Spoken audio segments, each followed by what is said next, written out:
Math second class 10 chapter 5 coordinate geometry. या अगोदर आपण प्रॉब्लेम सेट 5 मध्ये 18 एक्झाम्पल पाहिले होते। आता बघूया we have to see their example number 19। The line segment AB is divided into 5 congruent parts at P, Q, R and S such that A dash, P dash, Q dash, R dash, S dash, B dash. If points Q and 12, 14 and S 4, 18 are given, find the coordinates of A, P, R and D. विद्यार्थी मित्रांनो याचा अर्थ काय की एक line segment दिलेली आहे। या लाइन सेगमेंट मध्ये देयर आर 5 इक्वल पार्ट्स केलेले आणि हे 5 इक्वल पार्ट्स करते वेळेस जे सेम पॉइंट घेतलेले ते P, Q, R, S हे पॉइंट घेतलेले आहेत। म्हणजे याचा मीनिंग काय की given line segment AB is divided into 5 equal parts. म्हणजे आपल्याला या ठिकाणी गिवन आहे पहा Q इज 12, 14, S इज 4, 18 आणि आपल्याला A, P, R, D याचे कोऑर्डिनेट्स आपल्याला फाइंड आउट करायचे। आता देयर आर 5 इक्वल पार्ट्स म्हणून मीनिंग काय therefore we have to give a nice. आता या ठिकाणी आपल्याला असं म्हणता येईल की A आणि S आता 1 2 3 4 5 म्हणजे AP is equal to PQ is equal to QR is equal to RS is equal to SB। That is equation number first. आता या ठिकाणी आपल्याला गिवन आहे point Q 12, 14 and S 4, 18. Suppose ये x1, y1, P x2, y2, R x3, y3 and B x4, y4 अशा पद्धतीने आपण suppose काय केले की x1, y1, x2, y2, x3, y3 आणि x4, y3 A, P, R, D चे आपण कोऑर्डिनेट्स या ठिकाणी आपण सपोज केलेले। आता आपल्याला अगोदर या ठिकाणी आपल्याला AS आता AS पहा AS का मिड पॉइंट कोणता आहे QA। Point Q is the mid point of segment AS। आपण Q चे आपण या ठिकाणी A चे कोऑर्डिनेट्स आपल्याला फाइंड आउट करायचे। म्हणजे Q is the mid point of segment AS म्हणजे according to mid point segment formula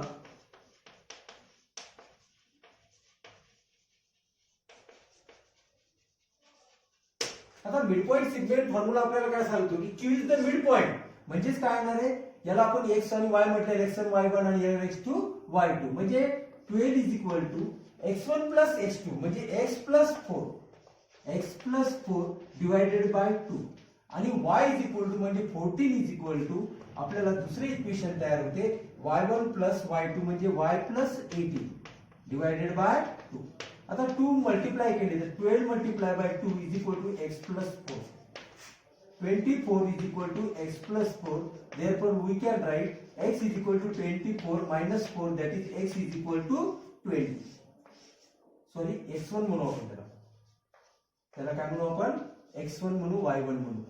आता x1 is equal to या ठिकाणी 20 आलेले तसंच आपल्याला 14 मल्टिप्लाय बाय 2 y1 ची किंमत फाइंड आउट करायची y1 plus 80 14 multiply by 2 is 80 22 y1 plus 18 मी इकडे ट्रान्सफर केले तर y1 is equal to 28 minus 18 therefore y1 is equal to 10 y1 is equal to किती येणार आहे तर 10 येणार आहे। म्हणून coordinates of A therefore coordinates of A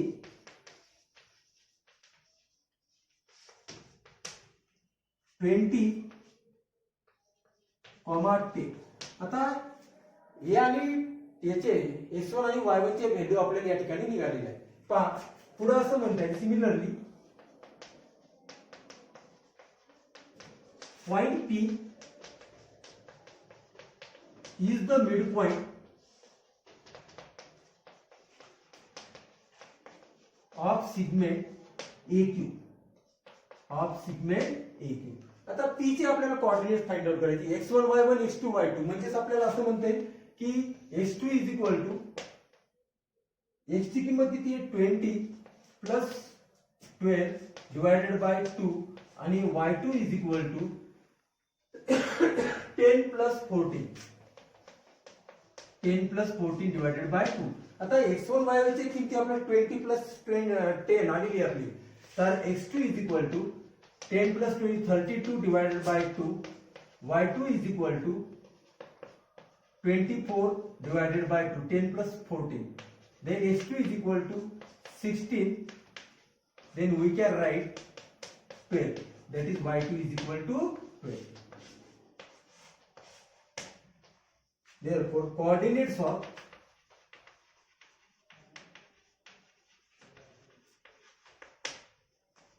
P 16, 12 अशा पद्धतीने आपल्याला ए पी आणि पी चे निघाले. आता बघा आपल्याला point R is the mid point. Point R is the mid point of segment. आता QS of segment QS according to mid point segment formula QS x1 y1 x2 y2. Therefore x3 is equal to 12 plus 4 divided by 2 and y3 is equal to 14 plus 18 divided by 2. So x3 is equal to 12 plus 16 divided by plus 4 is 16. y3 is equal to 14 plus 18, that is 32 divided by 2. 2 8 are 16, 2 16 are 32. Therefore x3 is equal to 8 and y3 is equal to 16. म्हणून coordinates of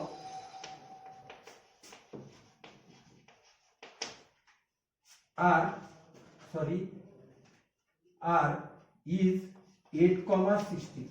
आता विद्यार्थी मित्रांनो आपल्याला R चे पण निघालेले. आता आपल्याला B चे काढायचे. बघा point S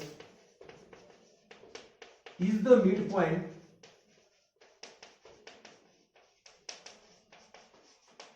of segment RB. आता याला x1 y1 याला x2 y2 घेतला आपण तर 4 is equal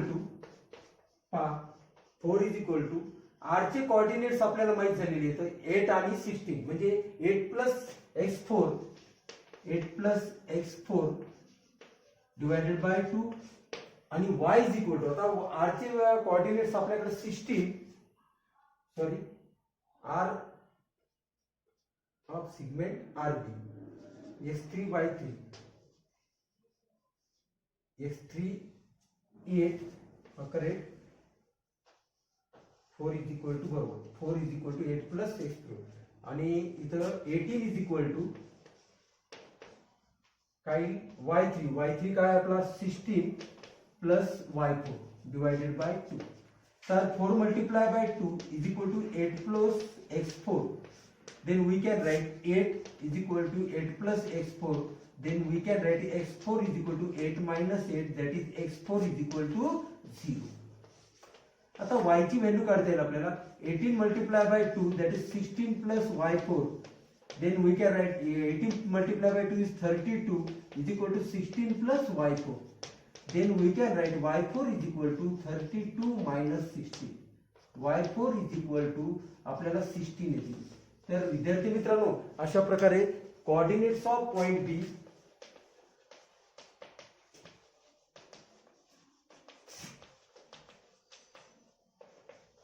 is equal to 0,16.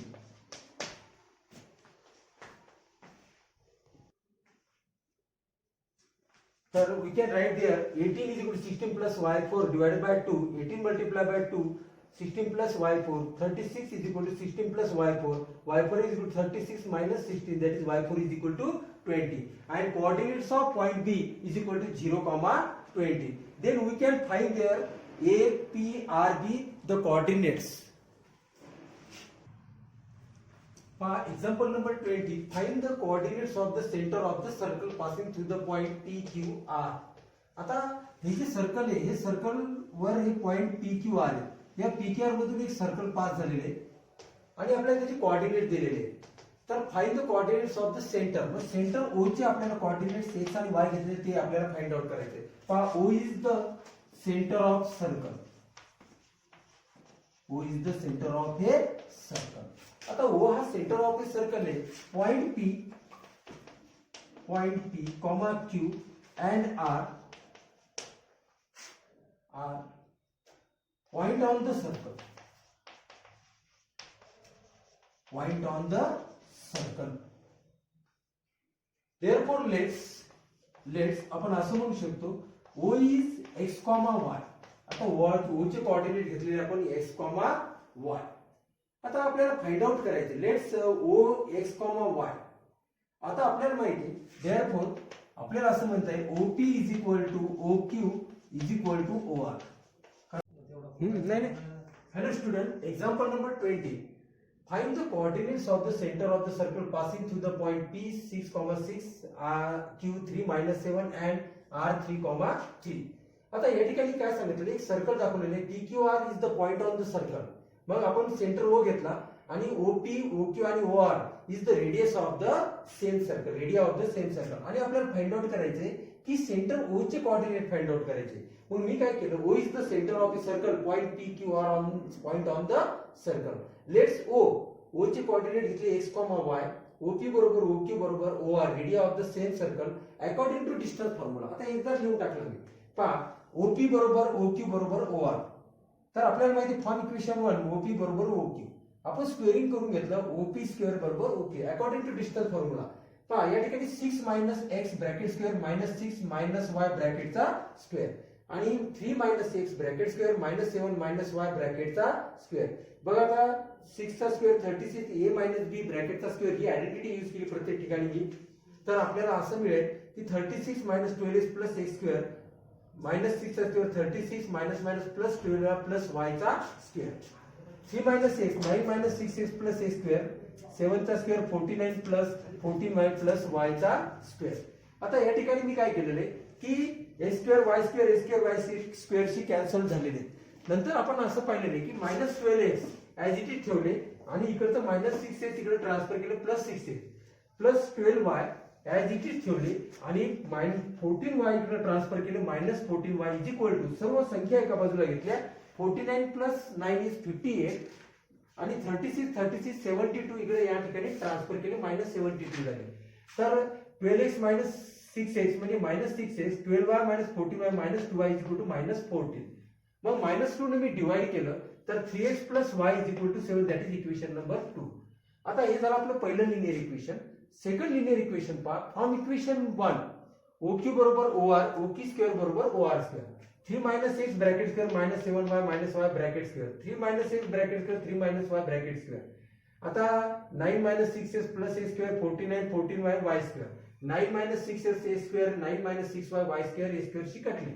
म्हणजे या ठिकाणी -6x आणि -6x इकडे ट्रान्सफर केले +6x झाले 14y ऍज इट ठेवले 6y ट्रान्सफर केले प्लस झाले आणि 9 9 + 18 आणि 9 + 49 58 मिळाले. म्हणजे या ठिकाणी आपल्याला -6x + 6x कॅन्सल झाले कारण यांचा आन्सर 0 येणार आहे. नंतर 14 + 6 म्हणजे 20y 18 मधून 58 गेले -40 आणि 20 ने डिवाइड केलं तर -2 त्याचं y चं व्हॅल्यू या ठिकाणी आपल्याला निघालेली आहे. म्हणजे आपल्याला हे दोन लिनियर इक्वेशन सॉल्व्ह करण्याची अडचण नाही आपल्याला. तर पहा y ची व्हॅल्यू आपण इक्वेशन 2 मध्ये फिडअप केली तर 3x + y ची व्हॅल्यू -2 आपण ट्रान्सफर केले 7 + 2 आणि या ठिकाणी 3x बरोबर 9 x बरोबर 9 डिवाइडेड बाय 3 आणि 3 3 जा 9 म्हणजे काय येणार आहे 3 आन्सर येणार आहे. तर कोऑर्डिनेट्स ऑफ O 3, -2.